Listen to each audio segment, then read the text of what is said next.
Hello everyone, welcome to my YouTube channel. मैं आलोक वर्मा प्रवक्ता। आज आपके लिए पीजीटी टीजीटी भूगोल के लिए एक प्रैक्टिस सेट लेकर आया हूँ।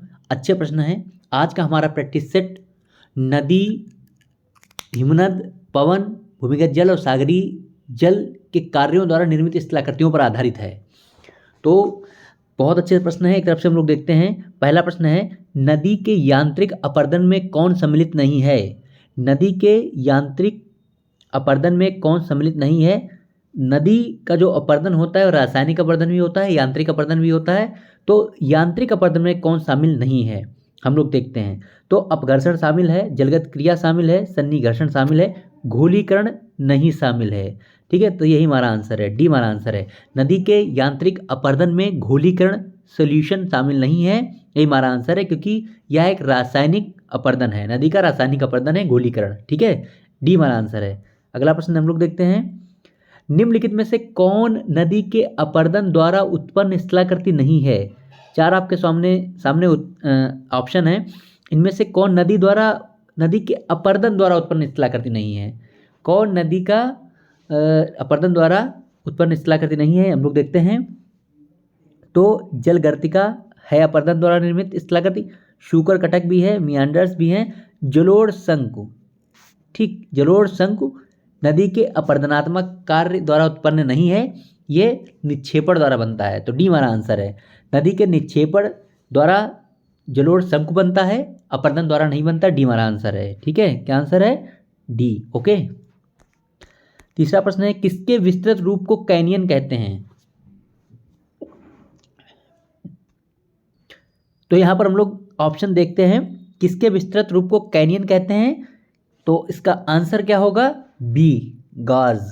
जो गॉर्ज होता है इसके विस्तृत रूप को कैनियन कहते हैं। ये देखिए, ऐसे गॉर्ज होता है और इसका जो विस्तृत रूप हो जाता है उसको कैनियन कहते हैं। कैनियन गॉर्ज से बहुत बड़ा होता है। ठीक है, तो आंसर है बी।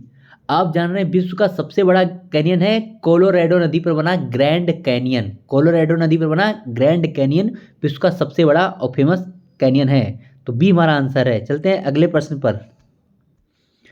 ये हमारा चौथा प्रश्न है। इसमें देखते हैं, निम्नलिखित में से किस नदी का डेल्टा चापाकार नहीं है? नदियों के विभिन्न प्रकार के डेल्टा होते हैं।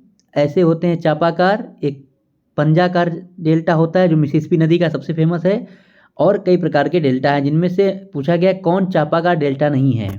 राइन का चापाकार है, नाइजर का चापाकार है, पो का चापाकार डेल्टा है, मैकेंजी का नहीं है। यही हमारा आंसर है। मैकेंजी नदी का चापाकार डेल्टा नहीं है। डी हमारा आंसर है। मैकेंजी नदी का जो डेल्टा है वह एस्चुरियन डेल्टा है, ज्वारनदमुखी डेल्टा है, ज्वारनदमुखी डेल्टा है। ठीक है, तो डी हमारा आंसर है। चौथा प्रश्न, भूमिगत जल के अपरदनात्मक कार्य से बने लैपीज को जर्मनी में क्या कहते हैं? बहुत अच्छा प्रश्न है, बहुत अच्छा। ये आ चुका इस तरीके का प्रश्न। लैपीज, जो भूमिगत जल के अपरदन द्वारा बनती स्थलाकृति लैपीज, उसे जर्मनी में क्या कहते हैं? तो हमारा आंसर है यहाँ पे बी, कैरेन। कैरेन कहते हैं जर्मनी में लैपीज को। ठीक है, क्लिट कहते हैं इंग्लैंड में, इंग्लैंड में कहते हैं क्लिट। बोगाज इसको कहते हैं सर्बिया में, सर्बिया में, सर्बिया में। लैपीज नॉर्मली हर जगह ही कहा जाता है। ठीक है, तो हमारा बी यहाँ पे आंसर है। बहुत अच्छा प्रश्न था ये। छठा देखिए, कंदराओं की उत्पत्ति से संबंधित सिद्धांतों के संबंध में कौन सा मिलान गलत है? ये प्रश्न प्रोफेसर में आ चुका है, बहुत अच्छा प्रश्न है। कंदराओं, जो गुफाएं हैं, चूने की गुफाएं जो बन जाती हैं, उनसे संबंधित जो सिद्धांत हैं उनके संबंध में कौन सा मिलान गलत है? स्थैतिक जलमंडल सिद्धांत गार्डनर का है, बिल्कुल सही है। द्विचक्र सिद्धांत किसका है? डेविस का, बिल्कुल सही है। भौम जल स्तर सिद्धांत स्विनटर्न का है, बिल्कुल सही। अपघर्षण सिद्धांत गैलेट महोदय का नहीं है। डी हमारा आंसर है। अपघर्षण सिद्धांत गैलेट महोदय का नहीं है, मैलेट महोदय का है। मैलेट, ये शब्द याद कर लीजिए, गैलेट नहीं मैलेट है, मैलेट महोदय का है। तो डी हमारा आंसर है। ओके। सातवां प्रश्न है, निम्नलिखित में से कौन भूमिगत जल के निक्षेपण से बनी स्थलाकृति नहीं है? भूमिगत जल के निक्षेपण से बनी स्थलाकृति नहीं है, आप देख लीजिए। तो यहाँ पर हमारा क्या आंसर होगा? डी क्या होगा, डी युवाला। स्टेलेक्टाइट भूमिगत जल के निक्षेपण से बनी है, स्टेलेग्माइट भी निक्षेपण से बनी है, कंदरा स्तंभ भी निक्षेपण से बनी है। युवाला निक्षेपण से नहीं, अपर्दन से बनी है। जो युवाला स्थलाकृति है वो भूमिगत जल के अपर्दन से बनती है। डी हमारा आंसर है। 8वां, चूना पत्थर से निर्मित कंदराओं में सभी प्रकार के निक्षेपों को सम्मिलित रूप से क्या कहते हैं? चूना पत्थर से निर्मित, ये देखिए चूना पत्थर से ऐसे कंदरा बनती है और ये घोल छिद्र होते हैं, विलीन छिद्र होते हैं, इनसे पानी अंदर आ जाता है। तो इस तरीके की हमें स्थलाकृतियाँ देखने को मिलती हैं, अंदर बहुत सारी स्थलाकृतियाँ बन जाती हैं इस तरीके की। तो इन सभी स्थलाकृतियों को क्या कहते हैं? स्टेलेक्टाइट बनता है, स्टेलेग्माइट बनता है, स्तंभ बनता है, इन सभी को सम्मिलित रूप से क्या कहते हैं? आपके सामने ऑप्शन है, आंसर क्या होगा? सी। ये भी प्रोफेसर में आ चुका है, स्फीलियोथेम। स्फीलियोथेम कहते हैं चूना पत्थर की जो निर्मित जो कंदरा है उसके अंदर जो भी स्थलाकृतियाँ बनती हैं सबको सम्मिलित रूप से स्फीलियोथेम कहते हैं। ठीक है, सी आंसर है। टोम्बोलो किसके द्वारा निर्मित स्थलाकृति है? बहुत अच्छा प्रश्न है। टोम्बोलो किसके द्वारा निर्मित स्थलाकृति है? आप जान लीजिए, आंसर क्या होगा? सागरी जल द्वारा। सागरी जल द्वारा टोम्बोलो नामक स्थलाकृति बनती है। 10वां प्रश्न, चूना क्षेत्र में सतह पर निर्मित विलयन छिद्र एवं सतह के नीचे केंद्र को मिलाने वाली नली को क्या कहते हैं? ये एक विलयन छिद्र है और ये सतह के नीचे जो गुफा बन जाती है उसको मिलाने वाली जो रेखा है, ये नली है, ये इसको क्या कहते हैं? इसको कहते हैं पोनार। सी। क्या कहते हैं इसको? एक मिनट, इस नली को कहते हैं पोनार। सी हमारा आंसर है। क्या कहते हैं? पोनार कहते हैं। ओके।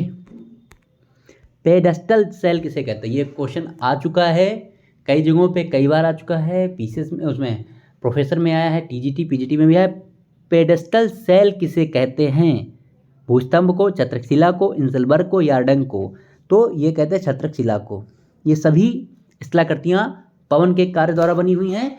इसमें जो छत्रकशिला है इस तरीके से बन जाती है, इसे मशरूम कट रॉक भी कहते हैं। इसी को छत्रकशिला को ही पेडेस्टल सेल भी कहते हैं। ठीक है। अगला प्रश्न 12वां, विश्व में लोयस का सर्वाधिक विस्तार कहाँ पाया जाता है? लोयस पर भी प्रश्न आया है और आ सकता है, आप लोग अच्छे से पढ़ते रहे, समझते रहे। विश्व में लोयस का सर्वाधिक विस्तार कहाँ पाया जाता है? लोयस क्या है? पवन द्वारा उड़ाकर लाई गई जो रेतीली मिट्टी है, रेगिस्तानी मिट्टी, उसका जो निक्षेपण करके एक मैदान बन जाता है उसको लोयस मैदान कहते हैं, लोयस का पठार कहते हैं। तो उस लोयस का सर्वाधिक विस्तार कहाँ पर पाया जाता है? उत्तर पश्चिम चीन में। ए आंसर है। क्या आंसर है? उत्तर पश्चिम चीन में। बहुत अच्छा प्रश्न है। बेल्जियम और फ्रांस में लोयस को क्या कहते हैं? लोयस आप जान रहे, अभी मैंने बताया है। लोयस को अलग अलग क्षेत्रों में अलग नाम से पुकारते हैं। लोयस को बेल्जियम फ्रांस में क्या कहते हैं? बहुत अच्छा प्रश्न है। तो हमारा आंसर क्या होगा? बी, लिमन। लोयस को फ्रांस और बेल्जियम में लिमन कहते हैं। एबोर्ड कहते हैं यूएसए में। ये भी प्रश्न आ चुका है, याद कर लीजिए। एबोर्ड लोयस को कहते हैं यूएसए में। लोयस तो लोयस नॉर्मली कई जगहों पे कहा जाता है विश्व में लगभग। और येलो सॉइल नहीं, इसका कोई मतलब नहीं है। तो फ्रांस और बेल्जियम में लोयस को लिमन कहते हैं, एबोर्ड कहते हैं यूएसए में। ठीक है। अगले प्रश्न पे चलते हैं, 14वें प्रश्न पे। रेगिस्तान भागों में पर्वतों से घिरे बेसिन को क्या कहते हैं? रेगिस्तानी भागों में पर्वतों से घिरे जो बेसिन है उसे क्या कहते हैं? उसे कहते हैं बालसन। सी हमारा आंसर है। क्या कहते हैं? बालसन। पर्वतों से घिरे बेसिन को कहते हैं बालसन। सी हमारा आंसर है। ठीक है। 15वां, निम्नलिखित में से कौन सा कथन सत्य है? दो कथन हैं, हम देखते हैं। भूमध्य रेखा से ध्रुवों की ओर चलने पर हम, ये हिम है, यहाँ पे हिम रेखा की ऊंचाई कम होती जाती है, हम नहीं, हिम है। ठीक है। हिम रेखा की ऊंचाई कम होती जाती है, ये बात बिल्कुल सही है। ऑस्ट्रेलिया को छोड़कर सभी महाद्वीपों पर स्थायी हिम क्षेत्र मिलते हैं, बिल्कुल सही है। ऑस्ट्रेलिया में कोई स्थायी हिम क्षेत्र नहीं है, वहाँ पे कोई ग्लेशियर्स नहीं पाए जाते। तो दोनों बातें सही, आंसर हमारा है। इसमें ऑप्शन बनाना मैं भूल गया, इसको डी में कर लीजिए। 1 और 2 दोनों। ठीक है। 1 और 2 दोनों सही है। डी हमारा आंसर है। 1 और 2 दोनों सही है। ठीक है। 16वां प्रश्न, अच्छा नीचे था, ये यहाँ पे नीचे था। ठीक है। 1 2 दोनों सही थे। निम्नलिखित में से कौन एक हिमनद का अपरदनात्मक कार्य नहीं है? ग्लेशियर का अपरदनात्मक कार्य नहीं है। यू आकार की घाटी, सर्क, ड्रमलिन, हॉर्न। अपर्दन द्वारा यू आकार की घाटी बनती है, सर्क बनता है, हॉर्न बनता है, ड्रमलिन नहीं बनता। सी हमारा आंसर है। ड्रमलिन हिमनद का एक निक्षेपणात्मक कार्य है। ड्रमलिन इस तरीके से निक्षेपित हो जाते हैं जो हिमनद, इस कलाकृतियाँ इस तरीके की, अंडे की टोकरी या उल्टी नाव की आकृति की, इनको ड्रमलिन कहते हैं। सी, ठीक है। बाकी सब हिमनद के अपर्दनात्मक कार्य हैं, यू आकार की घाटी, सर्क, हॉर्न वगैरह, ठीक है। सर्क किस तरीके से होता है देख लीजिएगा। इधर से ये हिम ऐसे जाता है तो पहाड़ इस तरीके से कट जाता है, ये सर्क बन जाता है। हॉर्न क्या होता है? हॉर्न के में दोनों तरफ से अपर्दन हो जाता है, इधर से बर्फ के चला गया हिम, इधर से भी, तो एक ये इस तरीके की स्थलाकृति बन जाती है, इसे हॉर्न कहते हैं। यू आकार की घाटी आप जान रहे हैं इस तरीके से बन जाती है और इससे हिम बहता है, ठीक है। ये हो गया, तो यहाँ पे आंसर क्या है?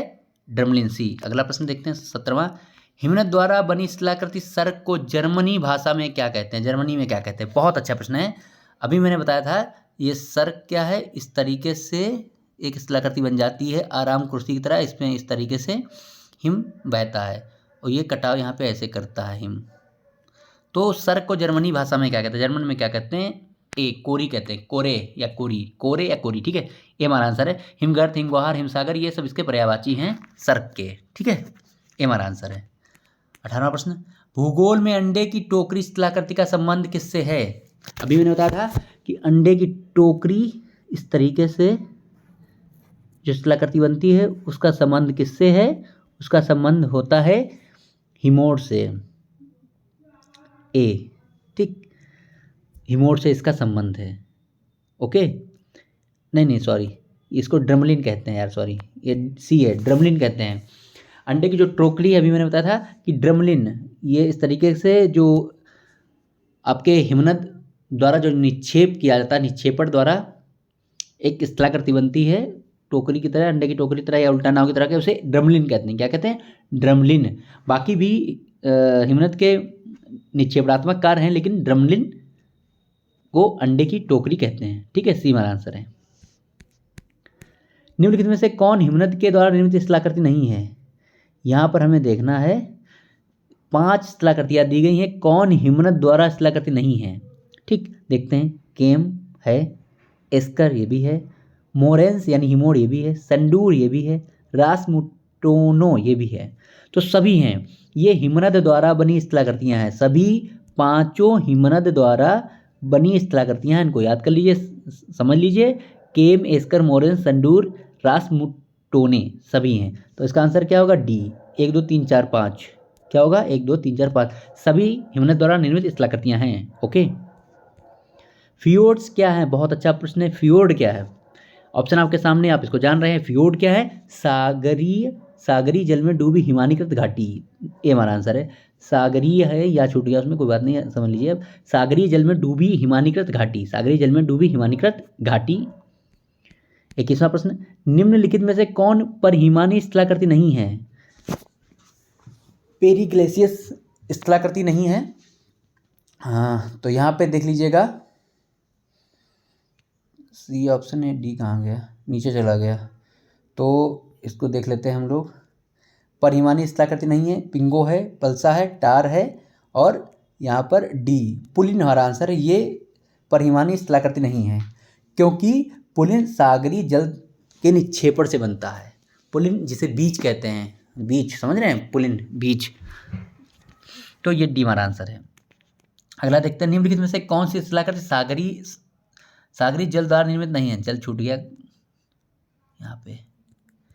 निम्नलिखित में से कौन सी स्थलाकृति सागरीय जल द्वारा निर्मित नहीं है? लूप सागरीय जल द्वारा बनती है, हुक सागरीय जल द्वारा बनता है, रोधिका सागरीय जल द्वारा बनता है, युवाला सागरीय जल द्वारा निर्मित नहीं है। युवाला जो स्थलाकृति है वो आपके भूमिगत जल द्वारा बनती है। किससे? भूमिगत जल के अपर्दनात्मक कार्य द्वारा। तो डी हमारा आंसर है, ठीक है। 23वां। निम्नलिखित में से कौन सी पूर्ववर्ती नदी नहीं है? बहुत अच्छा प्रश्न है। पूर्ववर्ती नदी का मतलब होता है जो किसी भी स्थलाकृतियों के निर्मित होने से पूर्व से बह रही हो नदी। जैसे ये आपकी नदी कोई है, 3 पर्वत श्रेणियाँ बन गई, लेकिन वो वहीं से बह रही है, पहले से बह रही है। जहाँ पर पर्वत 3 बन गए हैं, बृहत हिमालय, लघु हिमालय, शिवालिक, वो बन गए हैं, फिर भी वो नदियाँ पहले से बह रही थी, पहले से बह रही हैं। पूर्ववर्ती नदियाँ पूर्व से बह रही हैं। पर्वत के बनने से पूर्व से ही वो बह रही हैं। तो कौन पूर्ववर्ती नदी नहीं है? सतलज तो है, गोमती भी है, घाघरा भी है, तो हमारा नहीं सॉरी गोमती नहीं है, यही हमारा आंसर है। सतलज पूर्ववर्ती नदी है, घाघरा पूर्ववर्ती नदी है, गंडक पूर्ववर्ती नदी है, गोमती पूर्ववर्ती नदी नहीं हमारा आंसर है, क्योंकि गोमती बृहद हिमालय, लघु हिमालय, शिवालिक उसके नीचे से बहना शुरू करती है। पीलीभीत के जनपद के पीलीभीत जनपद में एक झील है, फुलर झील, हाँ फुलर झील से बहती है, तो ये पूर्ववर्ती नदी नहीं है।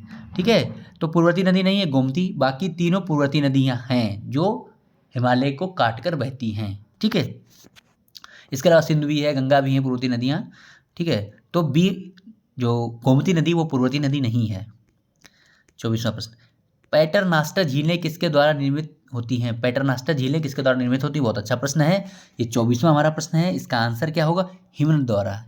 हिमनद द्वारा पैटरनास्टर झीलें किसके द्वारा निर्मित होती हैं? हिमनद के द्वारा। बहुत अच्छा प्रश्न है, इसको याद रखें, बी हमारा आंसर है। 25वां प्रश्न, परमाफ्रास्ट शब्द का सर्वप्रथम प्रयोग किसने किया था? बहुत अच्छा प्रश्न है, ये आपको याद रखना चाहिए। परमाफ्रास्ट क्या है? ऐसा क्षेत्र जिसका जो हिमांक से नीचे तापमान रहता है, बर्फ जमी रहती है, वर्षों तक दबी रहती है। ठीक है, वर्षों तक दबी बर्फ जिसका जो टेम्परेचर है वो बहुत माइनस में होता है, उसको परमाफ्रॉस्ट कहते हैं। इसका सबसे सर्वप्रथम प्रयोग किया था इस शब्द का मूलर महोदय ने, भी हमारा आंसर है। परमाफ्रॉस्ट शब्द का सर्वप्रथम प्रयोग किया था मूलर महोदय ने। तो अच्छे से पढ़ते रहिए, मस्त रहिए, धन्यवाद।